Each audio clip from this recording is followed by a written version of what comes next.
Some stories find us at just the right moment. This one came to me on a quiet evening, the kind where the wind sounds like it's carrying voices from another time.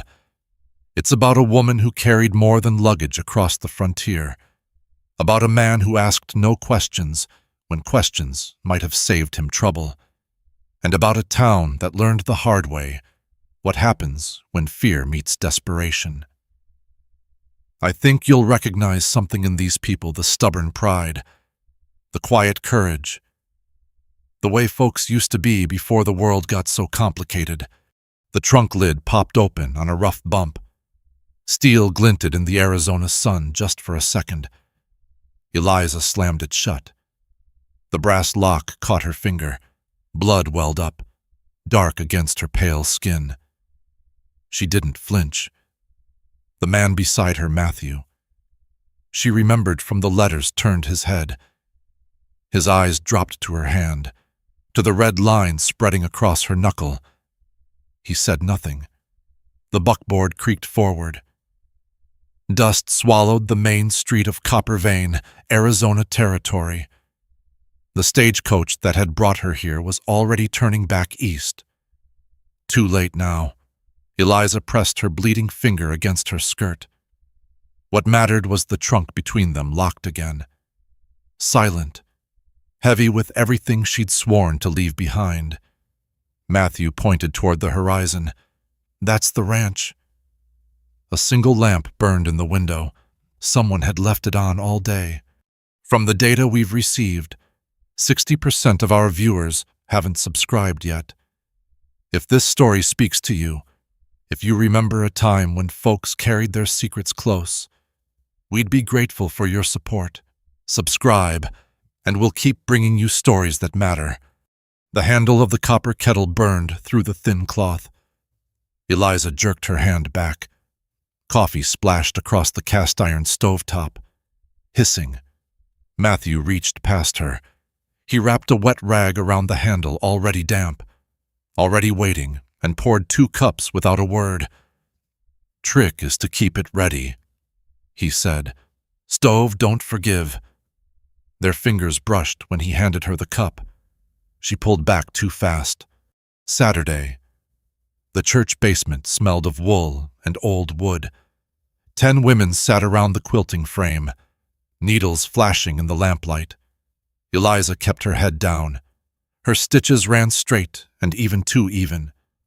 Surgical. Mrs. Harlow squinted across the frame. You sew like you're closing a wound, Mrs. Sawyer? Laughter rippled around the circle. Eliza smiled. Her next stitch wobbled on purpose. Monday, week 2. The churchyard buzzed with children's voices. Tommy Brennan sat cross-legged at Eliza's feet. McGuffey's reader open on his lap. His finger traced the words while she read aloud. Sound it out, she said. The first letter, what sound does it make? He scrunched his face. She adjusted his grip on the book, tilted his shoulders forward. Small corrections, automatic. By the fence. Mrs. Brennan watched, her head tilted slightly, curious or suspicious, hard to tell which. Tommy scrambled up to chase his sister. His foot caught a root. He went down hard, knee first, into the packed dirt. Eliza was beside him before the cry left his throat. Her hands moved without permission. She lifted his leg, examined the wound, raw, bleeding, gravel embedded in the scrape. Her thumb pressed the skin around the edges, checking depth. Her other hand was already pulling the handkerchief from her sleeve, folding it into a compress, applying pressure at exactly the right spot. Superficial, no debris in the wound bed, clean edges. She caught herself. Mrs. Brennan was walking toward them now. Eliza stood, stepped back, pressed her hands flat against her skirt. His mother knows best, I'm sure. She turned away. Her pulse throbbed in her ears, across the yard, beneath the barber shop awning. Old Doc Pruitt sat in a wooden chair, A coffee cup trembled in his hands. His hands always trembled now. But his eyes didn't. He was looking straight at her. Đám mây bụi xuất hiện ở đường chân trời trước khi tiếng vó ngựa vọng tới. Eliza đứng ngoài hiên, tay vắt khăn giặt, mời hai người đàn ông phi ngựa vào thị trấn. Tiếng hú reo vang dội giữa hai dãy nhà gỗ. 3 tuần trên đường mòn Chisholm, bụi đô phủ kín quần áo. Mù, râu, hai người đi sau cùng không hú reo. Peter Garza, quản lý đàn bò, cúi gặp người trên yên. Tay phải ông ta liên tục gãi cổ một mảng đồ loang lổ nhô lên trên cổ áo. Billy Dawson, cháu trai cảnh sát trường. Họ sắc sửa. Mọi cơn hổ làm vai cậu ta giật lên như bị giật dây. Eliza buông tầm khăn vào chậu. Nước bàng lên cổ tay cô. Lạnh. Đêm đó, hiên nhà, 2 chiếc ghế gỗ kê cạnh nhau, 2 cốc cà phê nguội dần. Matthew kể về chuyến đi, đàn bò, giá bán, thời tiết khô hạn dọc đường. Mấy người bệnh kia. Eliza hỏi, giọng cô giữ bình thường. Họ có ngủ chung chăn không? Matthew quay sang nhìn cô. Có người mới gia nhập đoàn dọc đường không? Từ đoàn khác, im lặng, tiếng dế kêu trong bụi xương rồng. Cô biết nhiều về chuyện chăn bò cho một thợ may nhỉ? Eliza nhấp một ngụm cà phê. Đặng, ngồi, thưởng thức thôi. Ở Philadelphia người ta cũng nói chuyện. Về chăn bò, về bệnh tật. Matthew không hỏi thêm. Nhưng khi cô đứng dậy vào nhà, cô cảm nhận được ánh mắt anh dõi theo, nặng như đá đè lên vai. Chủ nhật. Nhà thờ nhờ sơn trắng ở cuối phố chính. Eliza ngồi hàng ghế thứ 3. Cạnh Matthew, mùi nến sáp ống trộn với mùi mồ hôi và bụi đường. Quất giấy phảng phất trong tay các bà. Nóng. Tháng 7 ở Arizona như lò nung. Bài thánh ca đầu tiên cất lên. Giọng hát hòa vào nhau. Vang dội dưới mái gỗ. Tommy Brennan hò. Một tiếng hò khang. Nhỏ. Rồi một tiếng nữa. Mẹ cậu bé kéo cậu sát vào người. Tay xoa lưng. Tiếng hô ngừng. Bài hát tiếp tục. Eliza nhìn quanh. 2 đứa con gái nhà thờ rèn má đỏ bừng, mắt lờ đờ. Bà vợ ông chủ tiệm tạp hóa tay run khi cầm quạt. Mồ hôi lấm tám trên trán dù bà ngồi gần cửa sổ. Mục sư Coulter bước lên bục giảng. Ông mở cuốn kinh thánh, giọng trầm ấm. Chúa là đấng chăn giữ tôi sẽ chẳng thiếu thốn gì. Ông dừng lại. Tay trái ông bám chặt mép bức gỗ. Tay phải đưa lên chùi trán. Ngài khiến tôi an nghỉ nơi. Giọng ông run, mồ hôi chảy dọc thái dương, nhỏ xuống cổ áo trắng. Nơi đồng cỏ xanh tươi kìa. Ông hò, một tiếng hò khô, sâu trong ngực. Eliza nằm chặt mép ghê. Gô thông thô ráp cửa vào lòng bàn tay. Cô biết những triệu chứng này. Sốt cao, phát ban, ho khan, lây lan nhanh qua tiếp xúc gần, qua chảy răng từ chăn đem dùng chung. Camp fever. Sốt trai, bác sĩ ở Philadelphia gọi nó là typhus. Cô đã thấy nó quét qua khu ở chuột Five Point trong mùa hè năm 78. 43 người chết trong 6 tuần. Đĩa quyên góp bắt đầu truyền tay. Mrs. Brennan đưa cho Mrs. Harlow. Mrs. Harlow đưa cho ông thợ rèn đưa cho vợ.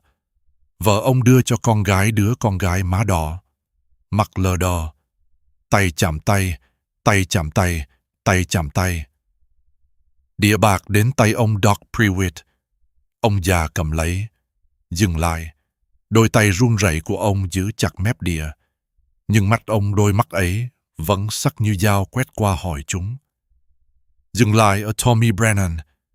Dừng lại ở 2 đứa con gái thợ rèn. Dừng lại ở mục sư Coulter trên bục giảng.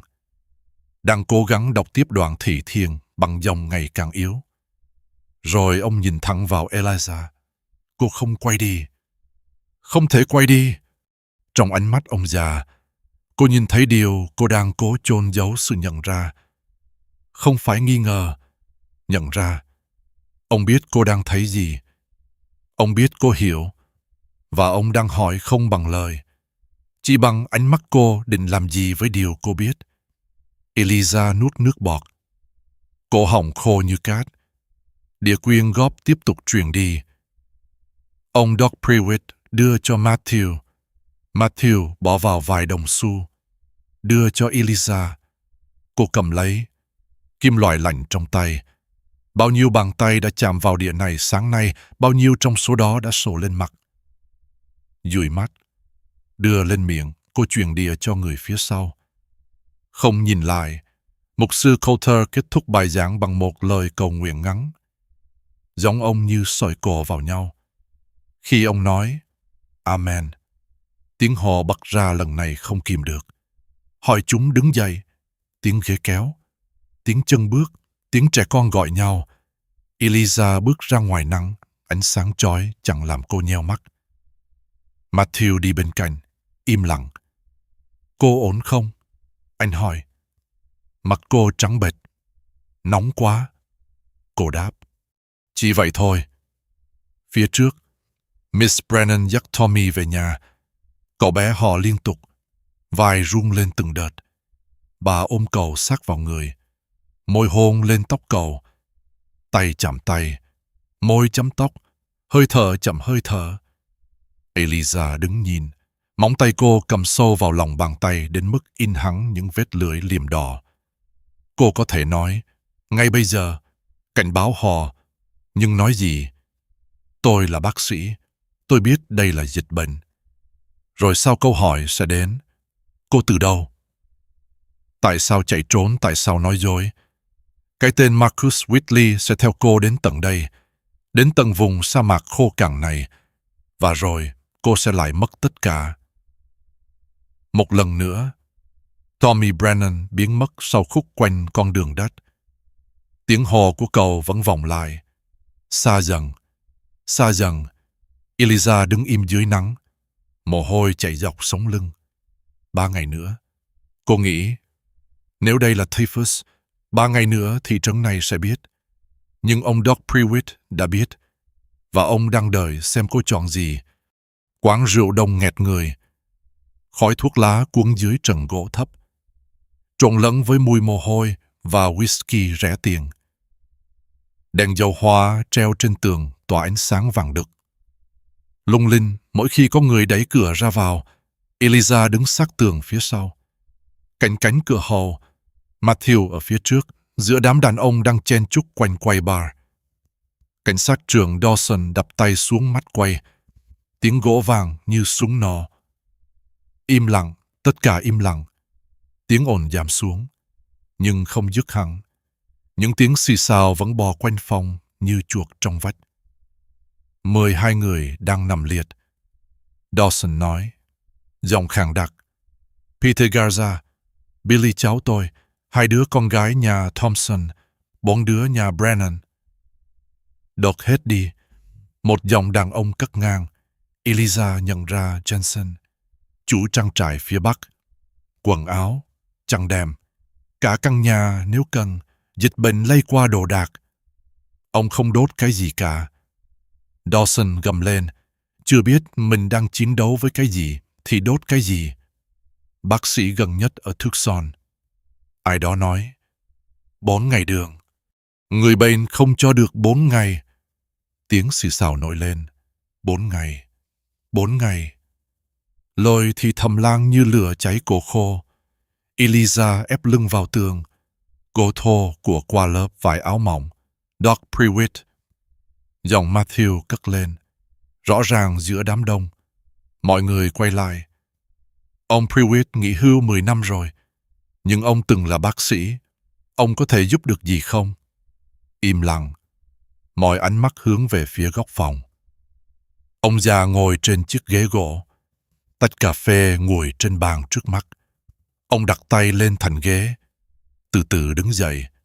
Cả quán rượu nhìn đôi tay ông run run rõ ràng. Run đến mức chiếc nhẫn vàng trên ngón áp út lóng lánh dưới ánh đèn dầu. Tôi đã là một bác sĩ khá tốt. Giọng ông chậm rãi. Mỗi từ như viên sỏi rơi xuống mặt nước tinh. Ngày xưa, Giờ tôi chỉ là một ông già với cái túi thuốc. Mặt tôi không còn như trước. Tay tôi. Ông đưa tay lên, để mọi người nhìn. Tay tôi không giữ nổi dao mỡ nữa. Ông dừng lại, nuốt nước bọt. Nhưng tôi sẽ cố. Nếu không ai khác có thể. Không ai nói gì. Trong khoảng lặng đó, Eliza nghe thấy tiếng chính mình thở nông. Nhanh, như thể phổi cô đang cổ lại. Cô có thể bước lên. Ngay bây giờ, nói với họ. Cô đứng im. Dawson gật đầu với ông già. Cảm ơn ông. Dọc. Còn chuyện cách ly từ giờ không ai được ra vào thị trấn. Tôi sẽ cho treo cổ vàng ở cả hai đầu đường. Còn nguồn nước, một dòng phụ nữ, bà vợ ông chủ tiệm tạp hóa. Dân đông có phải là nguồn lây không? Chúng ta không biết. Dawson lắc đầu. Chúng ta không biết gì cả. Eliza cắn chặt môi. Vị máu lan trên đầu lưỡi. Cô biết chính xác đây là gì. Xuất phát bằng typhus. Lây qua chạy rắn từ chăn đem dùng chung trên đường mòn. Không phải nước, không phải không khí. Chạy rắn. Nhưng cô không nói. Cuộc họp tần. Đàn ông đổ ra cửa. Tiếng bước chân nặng nề trên sàn gỗ. Matthew tìm cô bằng ánh mắt. Gật đầu về phía cửa sau. Họ đi về trong im lặng. Mặt trăng lười liềm treo trên nền trời đen. Tiếng côn trùng rền rĩ trong bụi rậm. Cô nghĩ sao? Matthew hỏi khi họ đến cổng trang trại. Tôi không biết. Giọng cô khô như cát. Tôi chỉ là thợ may. Anh không đáp. Cánh cổng kèo kẹt đóng lại sau lưng họ. 2 giờ sáng. Eliza mở mắt. Trần nhà tối đen. Tiếng Matthew thở đều bên cạnh anh ngủ riêng giường từ ngày cô đến. Một sự lịch thiệp mà cô biết ơn. Cô trượt chân xuống sàn, gò lạnh dưới lòng bàn chân. Không mang giày, không thắp đèn. Cửa sau mở ra không một tiếng động. Cô đã trả dấu vào bản lề chiều qua. Đêm sa mạc lạnh hơn cô tưởng. Cỗ xương rồng đâm vào chân khi cô len lỏi qua vườn sau. Ra con đường mòn dần về thị trấn. Cabin nhà Brennan nằm ở rìa đông. Ánh nến hắt qua cửa sổ họ vẫn thức. Eliza núp sau gốc cây mesquite. Cách cabin 20 bước, nhìn vào. Mrs. Brennan quỳ bên giường. Tommy nằm đó, mặt đỏ bừng, mồ hôi ướt đẫm tóc. Bà vắt khăn ướt, đập lên trán cậu bé. Môi bà mấp máy cầu nguyện. Có lẽ 3 đứa nhỏ còn lại nằm trên giường kế bên. Một đứa hò sắc sữa trong giấc ngủ. Mrs. Brennan đứng dậy, đi đến bàn nước, cầm cái ca thiết, múc nước từ xô gồ. Nước giếng, chưa đun sôi. Eliza tiến một bước về phía trước. Tay cô đưa lên. Không, đun sôi trước, phải đun sôi. Từ chen trong cổ họng cô như xương cá. Cô há miệng. Không có âm thanh nào thoát ra. Mrs. Brennan đưa cả nước đến môi Tommy. Cậu bé nuốt từng ngụm nhỏ. Yếu ớt. Eliza hạ tay xuống. Cô cần lười. Cần cho đến khi vị đồng tanh tràn ngập miệng. Rồi cô quay đi. Bước chân cô nặng trĩu trên đường về. Đã xôi cửa vào gần bàn chân trần. Nhưng cô không thấy đau. Cô không thấy gì cả ngoài khuôn mặt đỏ bừng của Tommy Brennan và cả nước chưa đun sôi. Cổng trang trại hiện ra trong bóng tối. Cô đẩy cửa, bước vào vườn. Đi đâu về? Eliza đừng khùng. Matthew ngồi trên bậc hiên, hai tay khoanh trước ngực, ánh trăng hắt lên khuôn mặt anh cầm cung. Mặt tối. Cô nuốt nước bọt. Tôi cần không khí. Bàn chân cô đầy bùn. Giọng anh phẳng lặng. 2 giờ sáng, cô đi bộ ra ngoài không mang giày, về với chân đầy bùn. Cần không khí. Tôi không ngủ được. Tối qua cô cũng không ngủ được. Và tối trước đó nữa. Im lặng. Tiếng côn trùng vẫn rền rĩ. Vô tình. Matthew đứng dậy. Bước xuống bậc hiên. Đứng trước mặt cô. Cao hơn cô gần một cái đầu. Cô nói dối. Không phải câu hỏi. Một lời khẳng định. Eliza nhìn xuống chân mình. bùn, máu từ vết xước, móng chân bằng. Có những thứ tôi không thể nói. Tại sao? Vì nếu nói, tôi sẽ mất tất cả. Cô nghĩ tôi là loại đàn ông nào? Cô ngẩng lên, mắt anh tìm mặt cô trong bóng tối. Tôi không biết. Cô đáp thật. Tôi chưa đủ thời gian để biết. Anh nhìn cô một lúc lâu, rồi bước sang một bên, nhường lời lên hiên. Đi ngủ đi, mai sẽ có nhiều việc. Cô bước qua anh, dừng lại ở cửa. Có chuyện gì không? Ông Cover. Giọng Matthew như soi cỏ vào nhau. Họ tìm thấy ông ấy sáng nay, trong cabin, một mình. Eliza bám chặt khung cửa. Ông Cover, 72 tuổi, sống một mình trong cabin phía tây thị trấn. Không vợ, không con, không ai kiểm tra. Cô đã đi ngang cabin đó đêm qua. Thấy đèn tắt, nghĩ ông đang ngủ. Chôn cất khi nào? Sáng mai, sớm. Người ta không muốn để lâu. Eliza gật đầu, bước vào trong, đóng cửa lại, tựa lưng vào gỗ. Cô trượt xuống sàn, hai tay ôm đầu gối. Mắt úp vào. Ông Cover chết một mình, trong cabin tối. Không ai bên cạnh. Cô đã đi ngang qua, và không dừng lại. Đây là viên đá đầu tiên. Cô cảm nhận sức nặng của nó trong ngực nhỏ, nhưng đủ để cô biết sẽ còn nhiều viên nữa. Bao nhiêu viên nữa cô có thể mang trước khi chìm. Sáng hôm sau, nghĩa trang thị trấn, Eliza đứng giữa đám đông. Mặc váy đen duy nhất cô có. Matthew bên cạnh, mũ cầm tay. Mục sư Coulter không có mặt. Ông đang nằm liệt trong phòng riêng ở nhà thờ. Họ ra máu. Ông Doc Prewitt đọc kinh thầy, giọng ông run, nhưng từng chữ vẫn rõ ràng. Cát bụi trở về cát bụi. Xin Chúa đón nhận linh hồn Henry Carver vào nơi an nghỉ vĩnh hằng. Đặt đỏ xuống quan tài.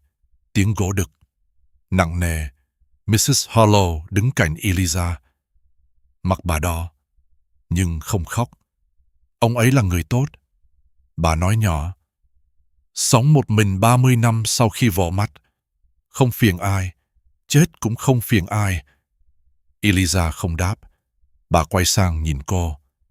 Mr. Sawyer, cô biết may vá, phải không? Chúng tôi cần người máy vải liềm. Nhiều hơn dự kiến. Vải liềm. Tôi sẽ giúp đám đông giải tán. Matthew đi nói chuyện với mấy người đàn ông bàn về nguồn nước. Về cách ly. Về những thứ họ không hiểu. Eliza đứng lại bên mồ, nhìn xuống nằm đất mới đập. Một người. Rồi sẽ có bao nhiêu người nữa? Bàn tay ai đó chạm vào khuỷu tay cô. Ông Doc Prewitt, ông đứng bên cạnh. Cái túi da đen cứ kỳ đeo trên vai.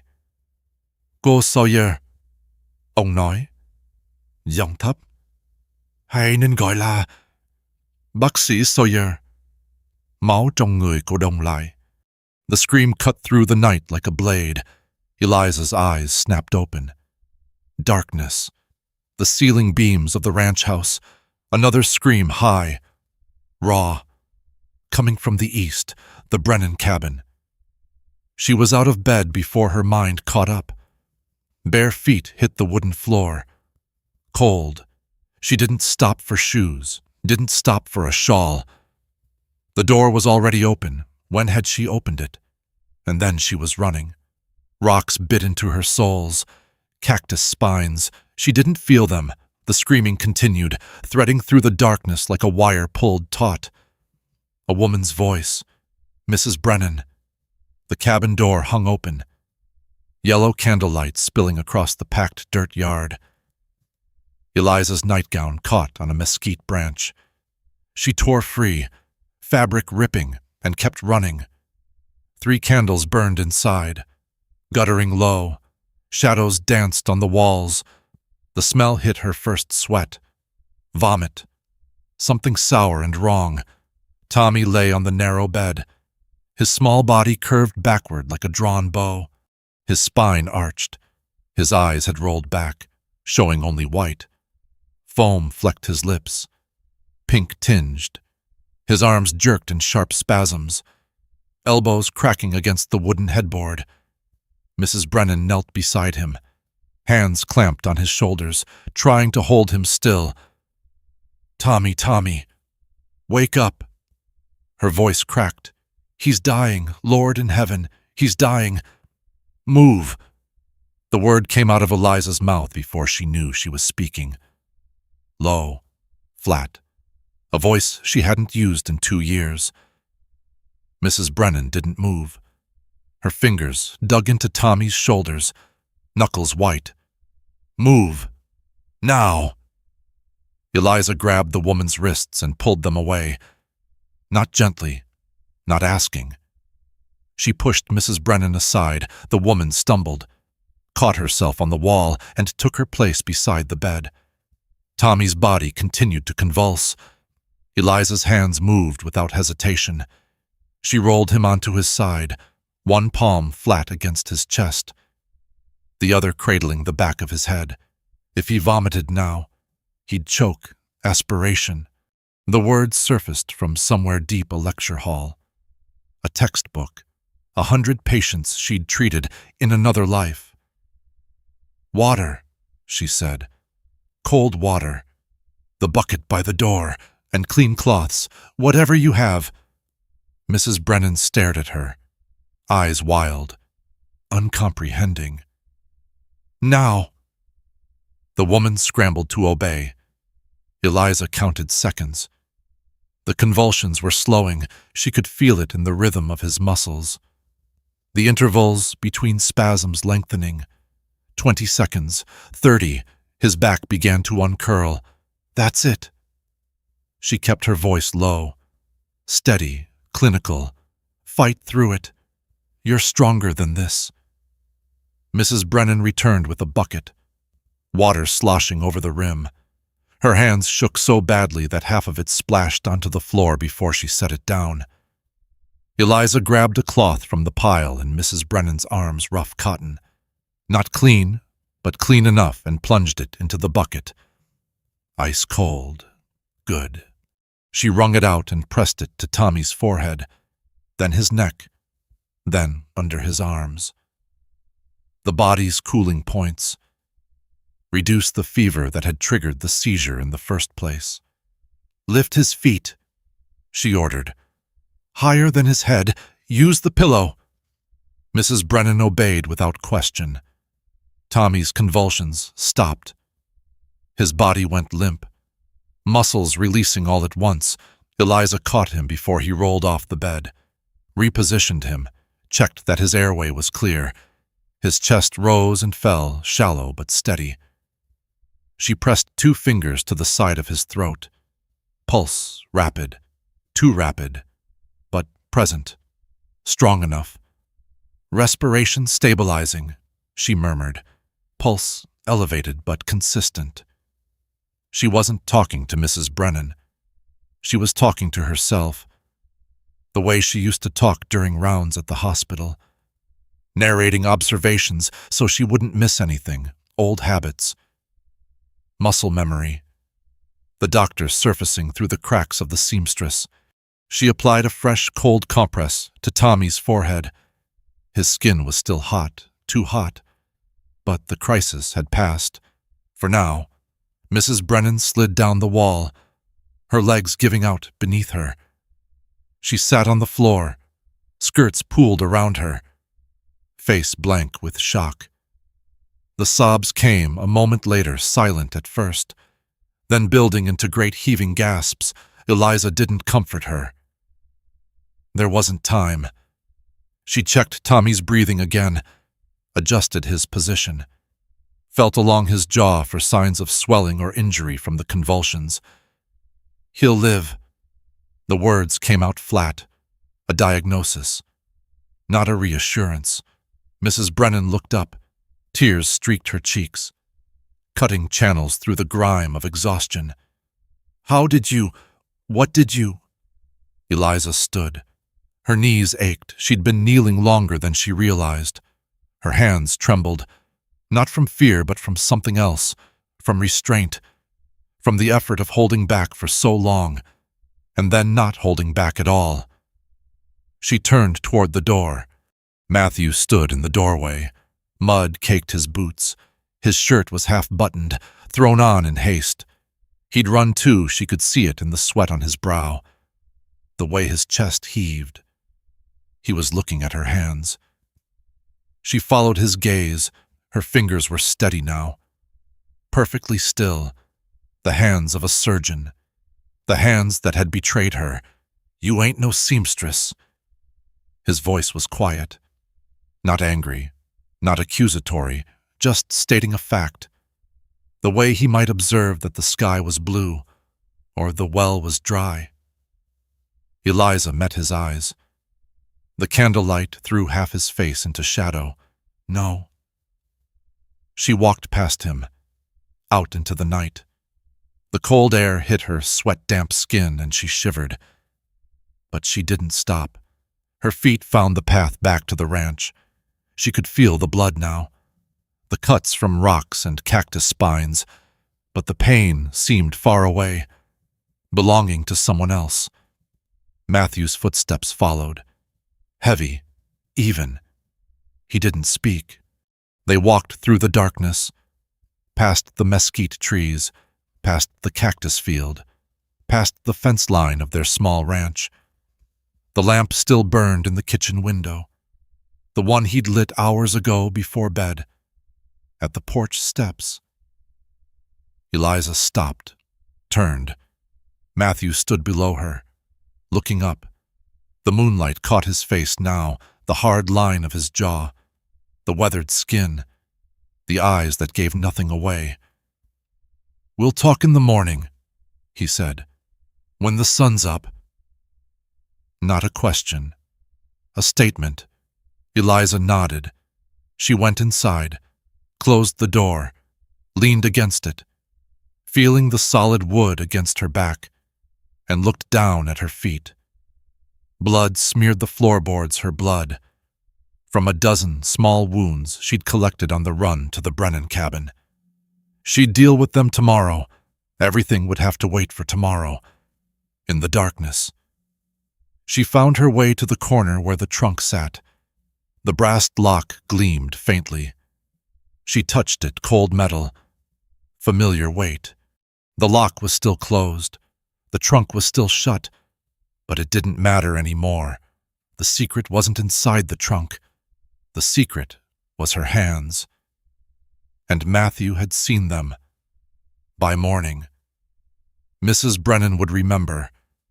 The way Eliza had moved, the words she'd used, the calm, clinical precision of a woman who'd done this 100 times before. By morning, the whole town would know. Eliza sat down on the floor, her back against the trunk, and waited for dawn. Dawn light crept through the kitchen window. 2 cups of coffee sat on the table.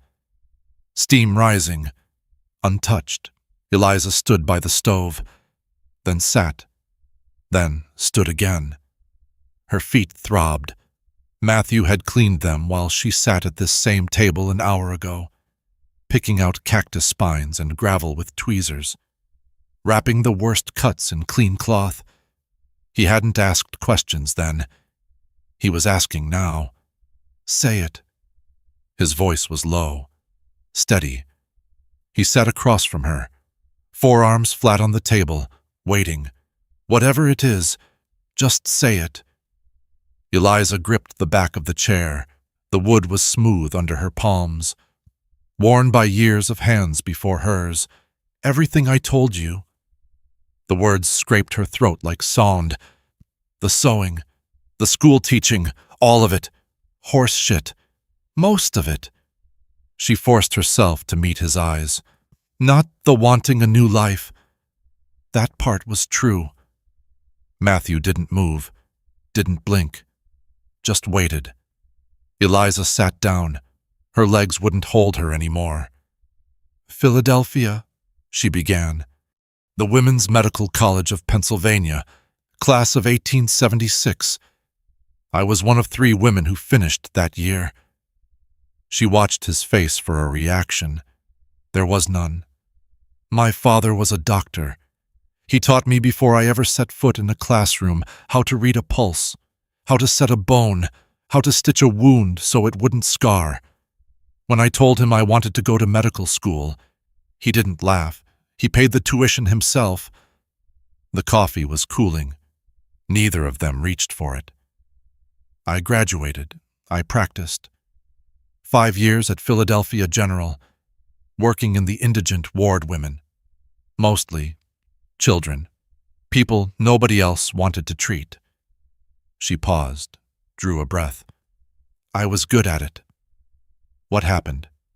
Dr. Marcus Whitley happened. The name tasted like copper in her mouth, like blood. He was the senior physician, 20 years older than me, from a family that had donated half the hospital's surgical wing. He didn't like that patients asked for me instead of him, didn't like that the board praised my work at their meetings. She pressed her hands flat on the table, steadying them. So he made something up. Matthew's jaw tightened. A small movement, barely visible, but she saw it. He told them I'd had improper relations with a patient, a married man. He had witnesses, a nurse he'd bought, a colleague who wanted my position. They held a hearing. I wasn't allowed to speak.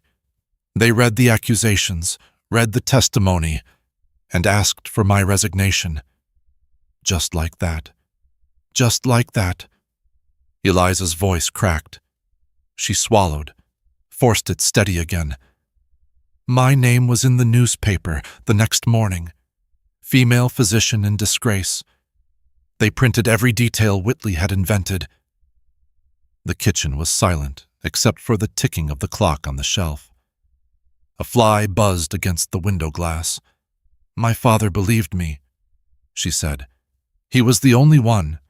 His friends stopped speaking to him. Colleagues crossed the street to avoid him. He spent every cent he had trying to fight the accusations. But there was no fighting. Not against Whitley. Not against that family. She stopped. Her throat closed around the next words. He died 6 months later. His heart. She pressed her palm against her chest, feeling her own heartbeat. The doctor said it was weak. I think it was shame and grief. Matthew said nothing. After the funeral, I sold everything. The house, the furniture, everything except what fit in that trunk. She nodded toward the corner where it sat, brass lock dull in the morning light. I answered an advertisement for a mail-order bride, a rancher in Arizona Territory, someone who wouldn't know my name, someone who wouldn't ask questions. Until now. Until now. Matthew rose from his chair. Eliza's hands clenched. Here it came. The anger, the accusation, the demand that she leave. But he didn't walk toward the door. He walked toward the trunk. She watched him lift it. It was heavy. She knew how heavy and carry it to the table. He set it down between them, beside the cold coffee cups. Open it. Eliza stared at him. Open it, he said again. Show me. Her fingers trembled as she pulled the key from the chain around her neck. The lock clicked. The lid creaked open. The smell hit her first leather. Oil, old paper, the smell of who she used to be. Matthew looked inside. His calloused hands that had roped cattle and built fences and dug graves reached into the trunk with unexpected gentleness. He lifted out the surgical kit first, wrapped in oiled canvas, then the materia medica, its spine cracked from use, then, at the bottom, in a case lined with red velvet, the stethoscope, ivory earpieces, yellowed with age, rubber tubing, still supple, a brass bell engraved with 2 letters E. My father gave me that, Eliza said. The day I graduated, he had my initials engraved. Matthew held it like it was made of glass, like it might shatter if he breathed wrong. "Show me how it works." "What? Show me." He held it out to her. "I want to know." Eliza took the stethoscope. The weight of it was familiar, achingly familiar. She fitted the earpieces into her ears, positioned the bell against Matthew's chest. His heartbeat filled her ears, strong, steady, the rhythm of a man who worked hard and slept clean. "Healthy heart," she said. "You'll live a long time." He nodded slowly, took the stethoscope from her, turned it over in his hands. They just let a man lie like that ruin you. He was a man. I was a woman doctor. Wasn't a fair fight. Hell of a thing. Silence settled between them. Outside, a rooster crowed late, confused by the strange dawn. "You gonna put me on the next stage back?" Eliza asked. Matthew set the stethoscope on the table, looked at her, really looked, the way he'd looked at the horizon when she first arrived, measuring something she couldn't see. "Nope." "Then what?" "I'm gonna ask you something." He leaned forward, forearms on the table, eyes steady on hers. This sickness spreading through town. The fever, the rash, the way it jumped from the cattle drive to the children. "You know what it is, yes. You know how to stop it. I know how to try." Matthew nodded. He reached across the table and took her hand the first time he'd touched her on purpose since she'd arrived. His palm was rough, warm, certain. "Then that's what we're gonna do." His grip tightened. "This town is dying, Eliza, and you're the only one who can save it." She looked down at their joined hands. His, weathered by decades of sun and rope. Hers, pale, unmarked but trained. "Ready. They won't accept me," she said. "A woman doctor. They'll refuse. Some will. Most will. Then we start with the ones who won't." He released her hand, stood, walked to the window. The sun was fully up now, burning off the night's chill. "Mrs. Brennan saw what you did for Tommy. By noon. Half the town will know. By tonight. The other half." Eliza stood too. Her feet still ached. But the pain was distant now. Unimportant. "I'll need supplies. Clean water. Soap, real soap.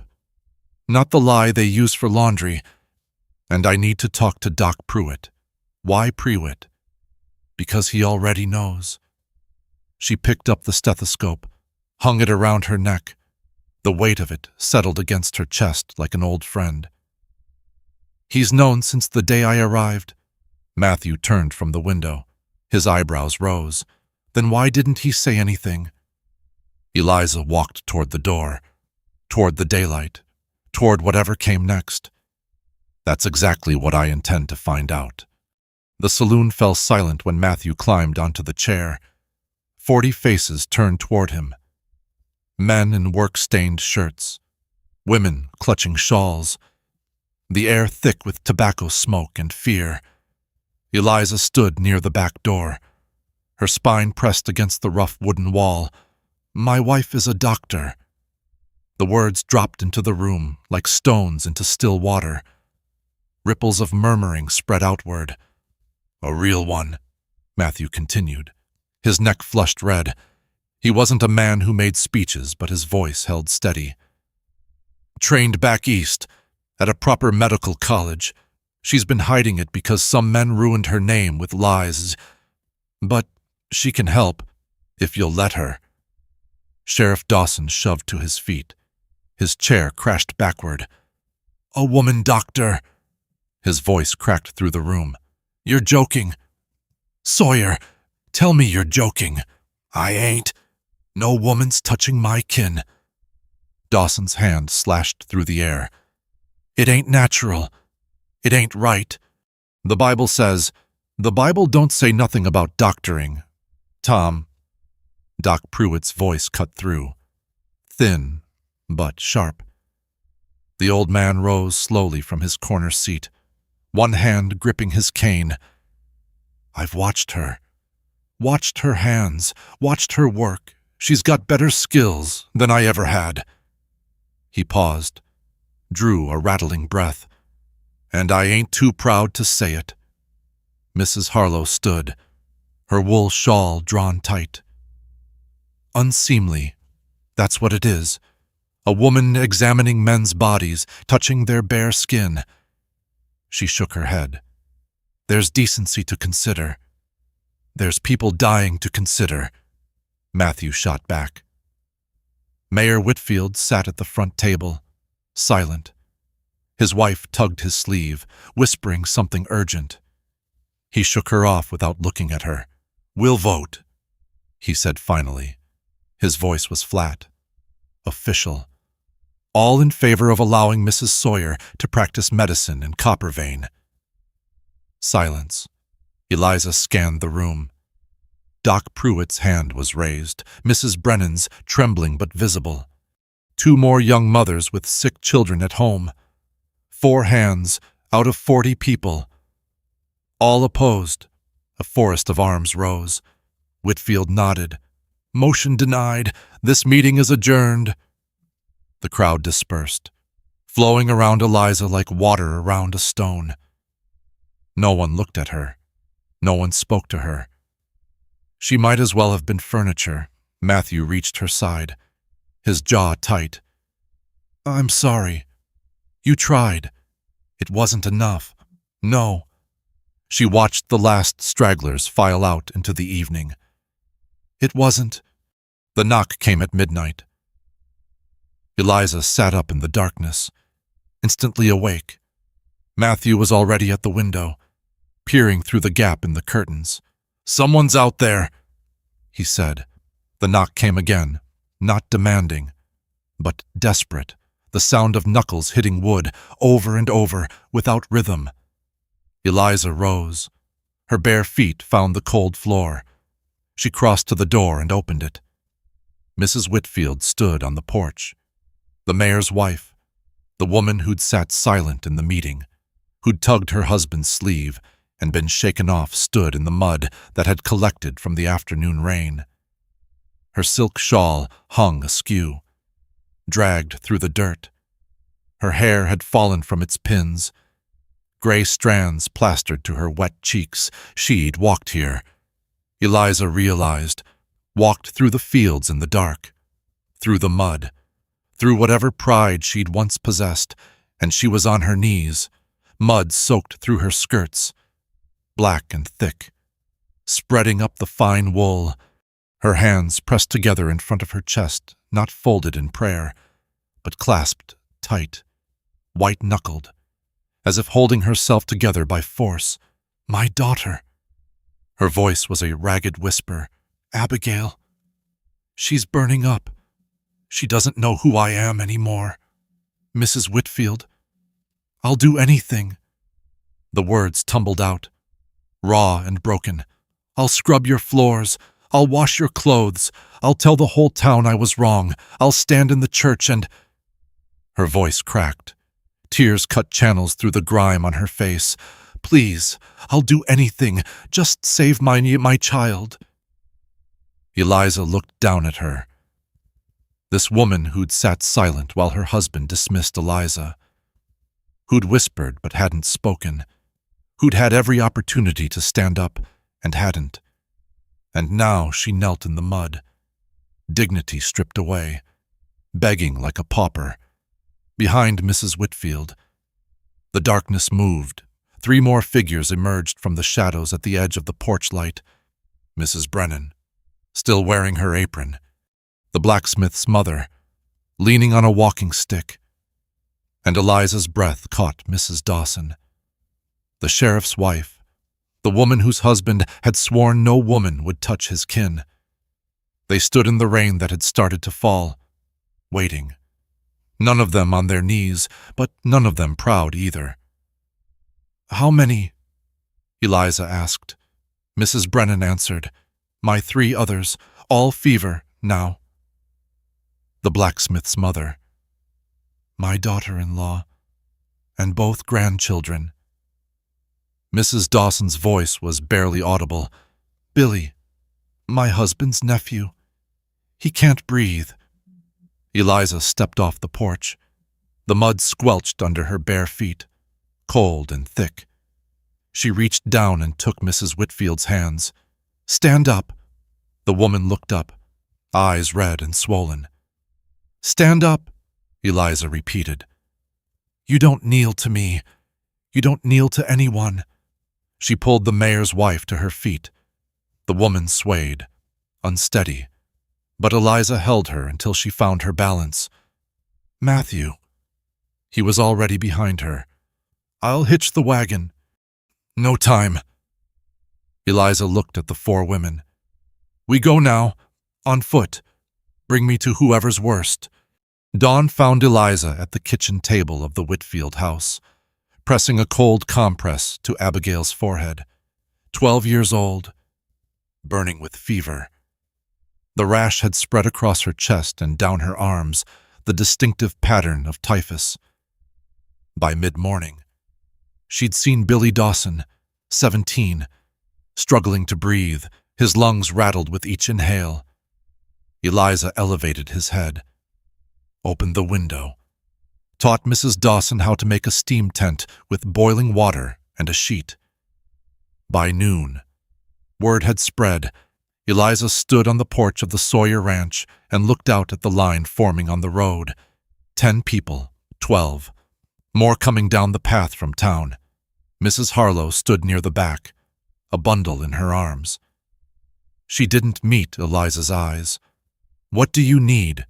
Matthew asked from beside her. Water, all of it boiled. Clean cloths tell them to bring their own if they have them. And she paused, watching the line grow. Space. We need space. Somewhere bigger than this kitchen. The church. Eliza turned to look at him. Will they allow it? Muck Coulter's still sick. But I'll ask.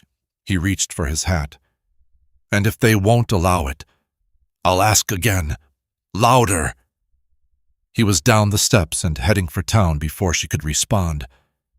The first patient reached the porch. A young mother, infant in her arms. The baby's face was flushed, eyes glassy. Please, the woman said. They said you could help. Eliza looked at the baby, at the mother, at the line stretching down the dirt road. Bring him inside. One by one, they came, the people who had voted against her, the people who had looked away when she passed, the people who had whispered, unseemly and unnatural. They came with sick children and feverish parents and coughs that wouldn't stop. They came with desperation in their eyes and shame in their shoulders. And Eliza treated them. She didn't ask if they'd voted against her, didn't remind them of what they'd said. She just washed her hands with lye soap, pressed her stethoscope to their chests, and did the work she'd been trained to do. By evening, the line had dwindled. Matthew returned with news the church was theirs. Prewitt convinced them, he said. Said if anyone tried to stop you, they'd have to go through him first. Eliza nodded. She was too tired to speak. One more thing. Matthew's voice was strange. Careful. Sheriff Dawson was there, at the church, and he didn't say nothing against you, just stood in the back, watching. Matthew paused. His wife must have talked to him. Eliza thought of Mrs. Dawson, standing in the rain with the others, coming in secret, coming despite her husband. Sometimes the women came first, and the men followed. She looked out the window, toward town. The church steeple was visible above the trees, white against the darkening sky. Tomorrow, she would turn it into a hospital. Tonight, she would sleep. For the first time in days, she would actually sleep, but as she turned from the window, she saw a figure on the road, walking toward the ranch, alone, Sheriff Dawson. He stopped at the gate, didn't come closer, for a long moment. He just stood there, hat in his hands. Then he spoke. "My nephew." His voice carried across the yard, rough and low. "How bad is it?" The church pews scraped against the wooden floor as men dragged them to the walls. Matthew led the work, his voice cutting through the chaos. "That one there, against the window," while Eliza directed the women setting up cots. 14 beds, straw mattresses borrowed from every house in town, clean sheets, or as clean as they could manage after boiling them in copper kettles behind the church. The altar became a supply station. Soap lined up like soldiers, stacks of cloth for compresses, kettles of water, constantly boiling on the iron stove someone had hauled in from the blacksmith shop. "Boiled water only," Eliza said for the 100th time. "Not from the bucket, not from the well, from the kettles, always."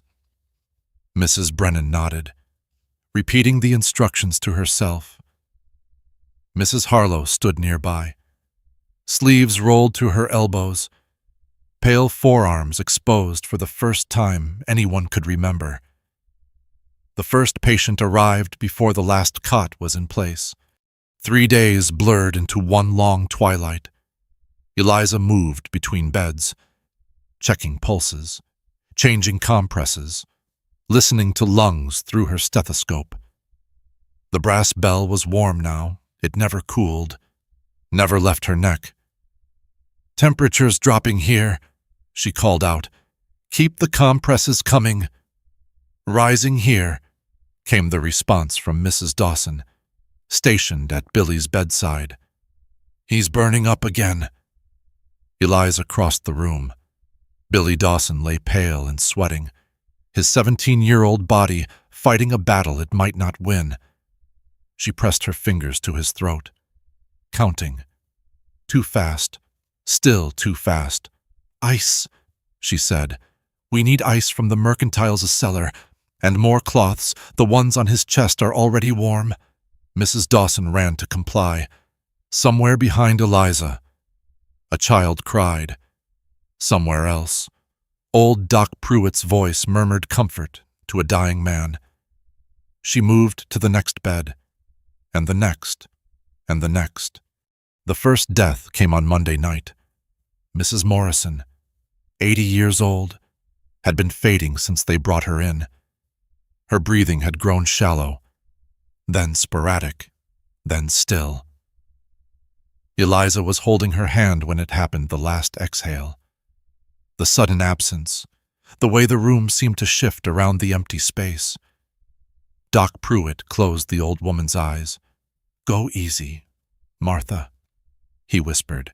"Henry's waiting for you on the other side." They carried her out through the back door. No procession, no time. 3 more died before dawn. By Tuesday evening, the count was 7. Eliza stood outside the church, breathing the cold night air. Her hands shook. Her eyes burned. She'd slept, 4 hours in the last 3 days? Maybe less. Pete Garza, Mrs. Morrison, old Carver, who had died alone before any of this started. The Thompson baby, only 6 months old. 3 others whose names she made herself remember, made herself repeat, because someone had to carry them. Matthew found her there, staring at nothing.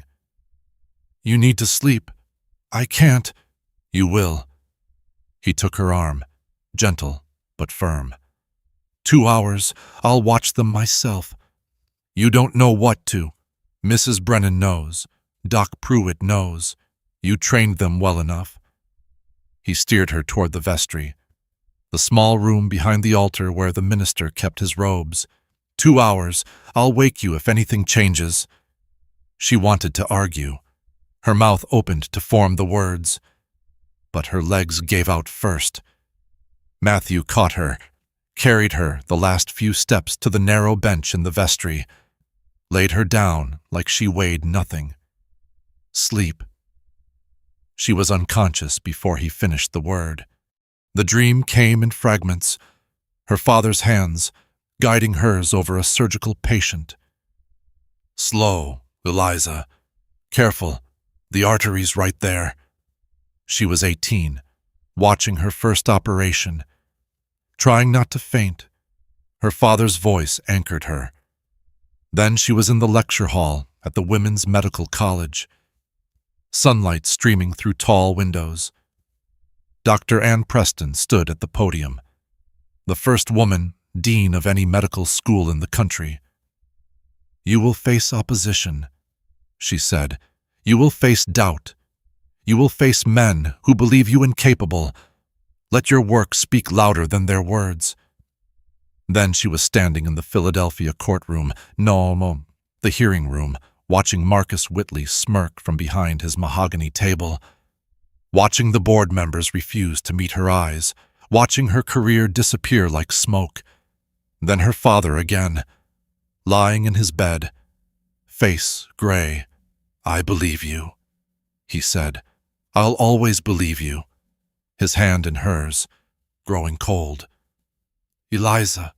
She jerked awake. Matthew stood in the doorway, morning light behind him. "How long?" "4 hours. You needed it." He stepped aside. "Something's happening. You should come see." The church was transformed by daylight. Sunlight poured through the plain glass windows, casting long rectangles of gold across the cots. Dust motes floated in the beams. The air smelled different, still sick, still sharp with sweat and carbolic soap. But something else too, something cleaner. Eliza walked between the beds, counting breaths, checking foreheads, cool, cool, warm but not burning, cool. "Tommy sat up this morning," Mrs. Brennan said, appearing at her elbow. "Asked for water, then asked for food." "Abigail, too," added Mrs. Whitfield from across the room. "She knew my name. She said, 'Mama.'" Eliza moved to Tommy's cot. The boy looked up at her, pale but present. His eyes were clear for the first time in days. "Doc Eliza."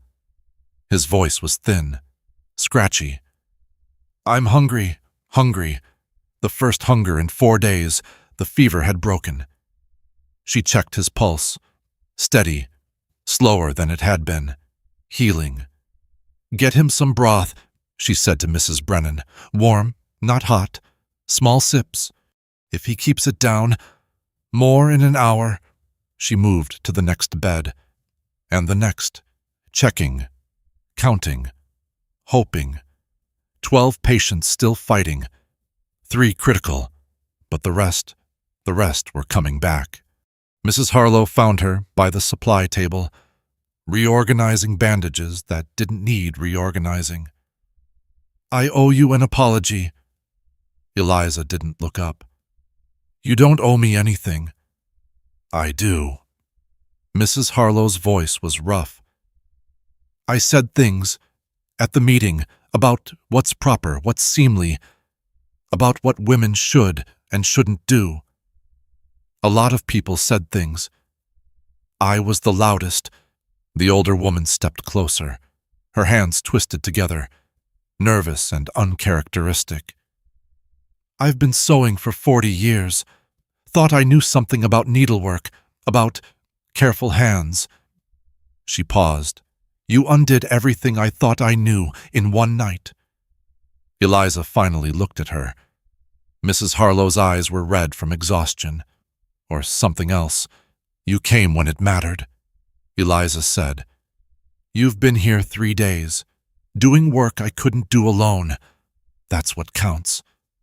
It's not enough. It's everything." Eliza reached out, touched the woman's shoulder. "Go rest. I'll need you tonight." Mrs. Harlow nodded, hesitated, then walked toward the door. She paused at the threshold. Dr. Sawyer. The title hung in the air. The first time anyone in Copper Vein had called her that. Yes, thank you. By evening, the worst was over. 17 patients would recover. 7 had been lost. The church slowly emptied as families carried their healing members home, promising to continue the care Eliza had taught them. She stood on the church steps, watching the sun set over the valley. Her feet ached. Her back screamed. She couldn't remember the last time she'd eaten a full meal, but they were alive. Most of them. Enough of them. Matthew appeared beside her, 2 tin cups of coffee in his hands. He gave her one without asking. You saved this town. Not all of it.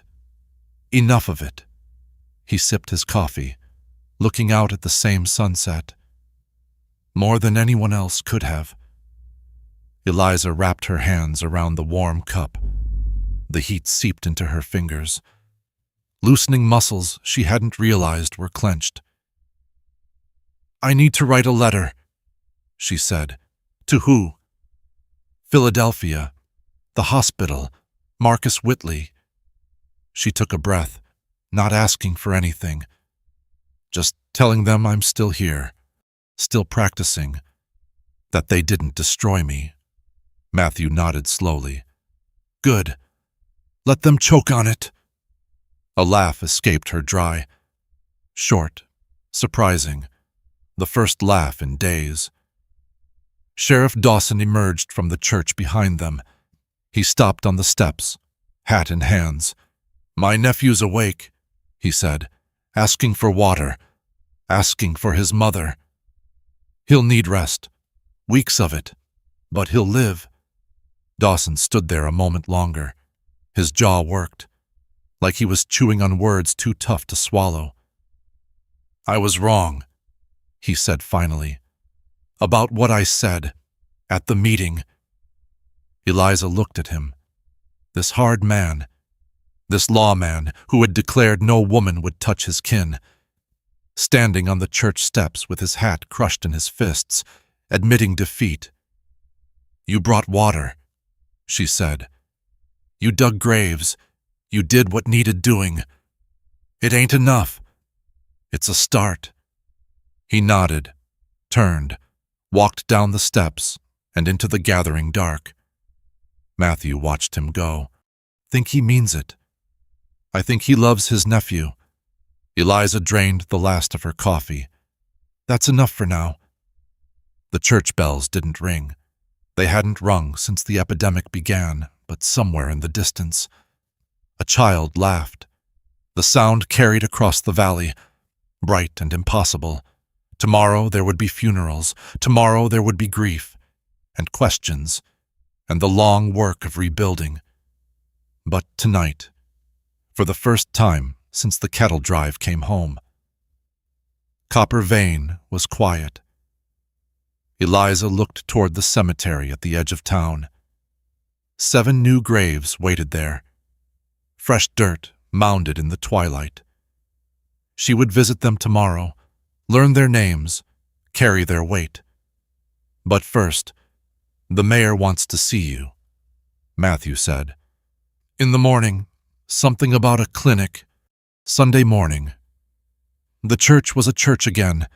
Pews stood in neat rows, polished by hands that had scrubbed away the memory of sickness. The altar wore its white cloth, ironed crisp. Candles burned on either side beeswax. The good ones saved for special occasions. Eliza sat in the third pew, Matthew beside her. Their shoulders touched. She didn't pull away. Reverend Coulter climbed to the pulpit.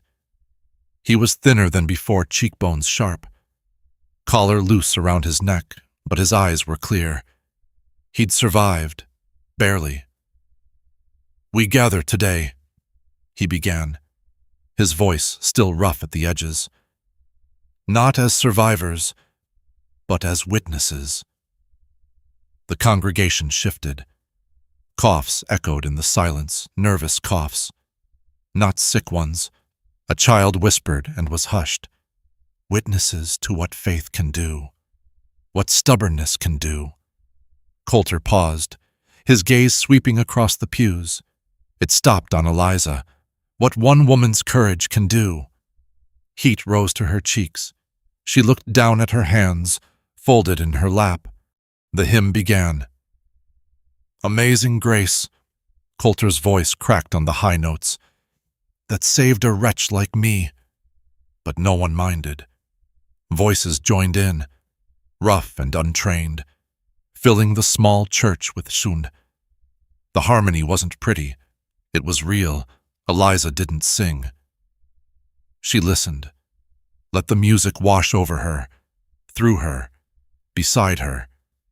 Matthew's lips moved with the words. His voice was low, barely audible, but she heard it.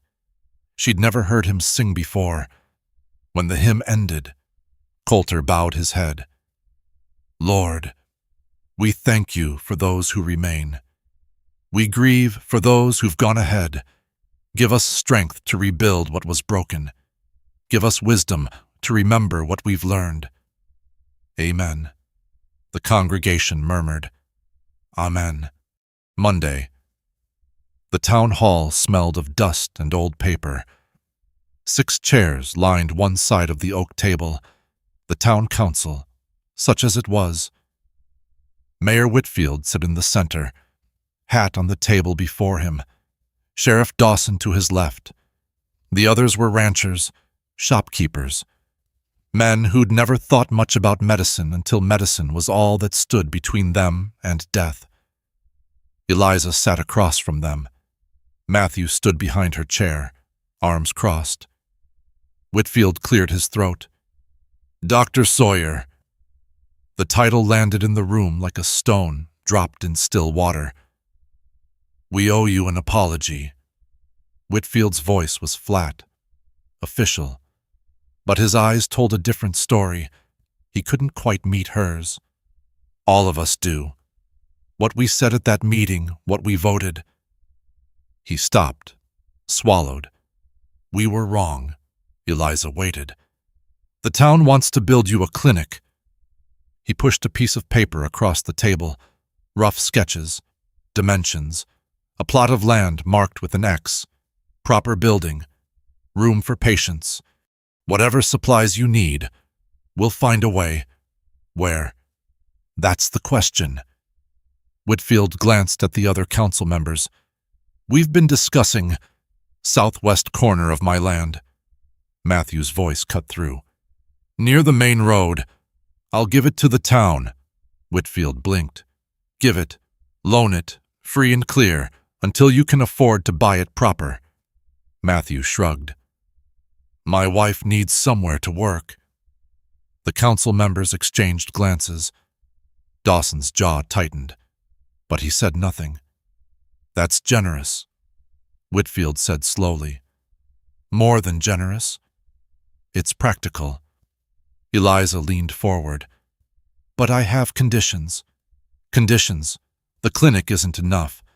I need clean water, a new well, east of the cattle trail, away from contamination. I need every old mattress in that schoolhouse burned and replaced, and I need— She paused, weighing her words. I need to train the women. Train them. Basic medicine. How to stop bleeding. How to bring down a fever. How to deliver a baby when there's no doctor. She looked around the table. This epidemic won't be the last. Copper vein needs more than one person who knows what to do. Whitfield rubbed his jaw. That's unconventional. Unconventional kept your daughter alive. Silence. Dawson spoke first. I'll dig the well myself. Everyone turned. The sheriff's face was stone, unreadable, but his voice was steady. East side, away from the trail. I'll start tomorrow. One by one, the others nodded. Whitfield picked up his pen. Then we have an agreement. Wednesday evening. The porch of the Sawyer Ranch. Eliza sat in the rocking chair, the one that had been Matthew's wife's. Before, the wood was worn smooth under her palms. She'd asked once if he minded her using it. He'd said nothing, just pulled it closer to his own. The sun hung low, painting the sky in shades of orange and pink. Desert colors, Arizona colors, hers now, maybe. Matthew came through the door, 2 tin cups in his hands, coffee still steaming. "You'll want to eat something eventually," he said, handing her a cup. Eventually. He sat in the chair beside her. The rockers creaked in a rhythm that was becoming familiar. "I wrote the letter," she said, "to Philadelphia. To all of them. The hospital board. The newspaper that printed those lies, Marcus Whitley." She wrapped her hands around the warm cup. "I didn't ask for anything, didn't apologize, just told them where I am, what I'm doing, that they didn't break me." Matthew nodded, sipped his coffee. "Good. You don't think it's foolish, stirring up old troubles? I think a man who lies about a woman deserves to know she's still standing." His jaw tightened. "Let him choke on it." A laugh escaped her, small, dry, unexpected. The second laugh this week, more than she'd managed in 2 years. "Matthew." "Yeah, thank you." He looked at her, really looked, the way he'd started doing since that night at the Brennan cabin, like he was seeing something he hadn't noticed before. For what? For not asking questions when I arrived, for asking them when it mattered. She paused. For standing in that saloon and telling everyone who I was, even when they didn't want to hear it. Wasn't hard. Yes, it was. He didn't argue. The sun dipped lower. Shadows stretched across the yard, painting the cactus and mesquite in shades of purple and gold. "The clinic," Matthew said. "I was thinking, we could build it close enough to see from here, so you'd know when someone's coming. You've given this thought." "Some." She rocked slowly, watching the light fade.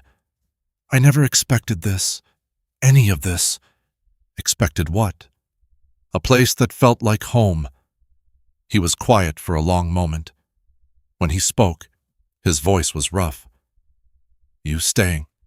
Then, Eliza looked at him, at this man who'd married a stranger, who had discovered she was nothing like what she'd claimed, who'd stood by her anyway. "I already stayed." She turned back to the sunset. "This is just admitting it."